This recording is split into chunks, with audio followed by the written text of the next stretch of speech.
কোন আমল করলে পুত্র সন্তান কিংবা কন্যা সন্তান হয়? অনেক বাবা মা আছেন, অনেক স্বামী স্ত্রীরা আছেন আমাদের কাছে জানতে চান যে হুজুর আমার তো একটা মেয়ে দরকার, কেউ বলে আমার একটা ছেলে দরকার, এমন কোনো দোয়া আছে কিনা?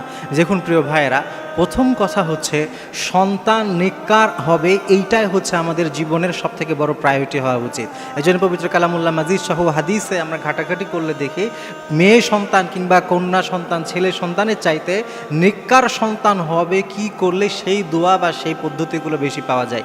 এজন্য সর্বপ্রথম আমরা যেটা করব সেটা হচ্ছে যে করে হোক আমাদের সন্তান যেন কল্যাণকর সন্তান হয়, একেবারে ভালো সন্তান হয়, এটার জন্য বেশি বেশি দোয়া করা। এই জন্য রব্বি হাবলি মিনাস সালিহিন এই দোয়াটি বেশি পড়া। কিন্তু এরপরেও যদি কেউ চান তাহলে প্রথমত যে আয়াতটা আমাদের মাথায় রাখতে হবে সেটি হচ্ছে আল্লাহ তাআলা বলছেন ইয়াখলুকু মা ইয়াশা ইয়াহাবু লিমান ইয়াশাউ ইনাসা ওয়া ইয়াহাবু লিমান ইয়াশাউ যুকুর আও ইউযাউযিজুহুম যিকরানা ওয়া ইনাস। আমাদের অনেকেই আছে বিভিন্ন মাজারে গিয়ে সন্তান হওয়ার জন্য, কিন্তু অনেকেই আছে কি করে বিভিন্ন মাজারে গিয়ে মান্যত করে। এগুলো কোনোভাবেই জায়েজ না, কারণ আল্লাহ তাআলা এই আয়াতে বলছেন তিনি যাকে ইচ্ছা তাকে কন্যা সন্তান দেন, যাকে ইচ্ছা তাকে ছেলে সন্তান দেন, যাকে ইচ্ছা তাকে দুইটাই দান করেন, আবার আল্লাহ তাআলা যাকে ইচ্ছা করেন কিচ্ছু দেন না। এটা পুরাটা আল্লাহর উপরে নির্ভরশীল।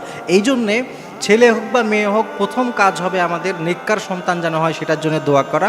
এরপরেও কারো যদি ইচ্ছা থাকে আমার একটা মেয়ে দরকার বা ছেলে দরকার, তাহলে হাদিসে স্পেসিফিক এরকম কোনো দোয়া কিন্তু পাওয়া যায় না।